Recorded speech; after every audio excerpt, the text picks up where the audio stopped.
Difference क्या है। अब लिनक्स और यूनिक्स के बीच में कई बार कंफ्यूजन हो जाता है, जैसे कि मैंने अभी आप लोगों को यूनिक्स के बारे में बताया कि लिनक्स एक यूनिक्स बेस्ड कर्नल है, तो आप लोग वहाँ पे थोड़ा कंफ्यूज हो गए ना कि ये यूनिक्स क्या है। और आप लोग सोच रहे हैं कि यूनिक्स और लिनक्स इतने नाम इतने सिमिलर हैं, तो क्या ये सेम चीज़ है क्या? वेल दोस्तों को अब मैं आप लोगों को बताऊं कि लिनक्स और यूनिक्स के बीच में डिफरेंस क्या होता है। आप उसको ऐसे सोच सकते हैं कि वो father of all operating systems था, क्योंकि वो one of the first general purpose operating system था जो डेवलप हुआ था।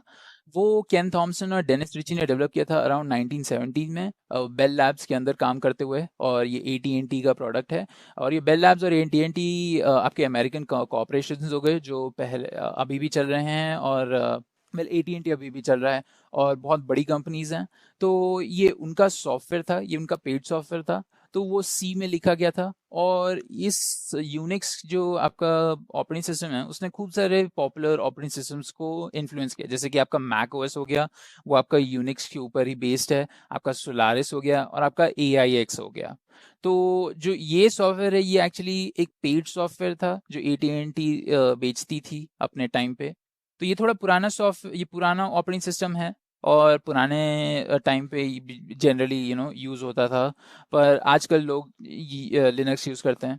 तो डिफरेंस क्या हो गया? तो जो लिनक्स है वो भी एक ऑपरेटिंग सिस्टम है, और वो यूनिक्स लाइक है। तो आप ये वर्ड काफ़ी देखेंगे, यूनिक्स लाइक मतलब हो गया कि वो यूनिक्स की डिज़ाइन फिलोसफी और वर्किंग फिलोसफी फॉलो करता है, पर वो कोई सोर्स कोड नहीं शेयर करता आपकी यूनिक्स के साथ, वो सिर्फ प्रिंसिपल्स शेयर करता है।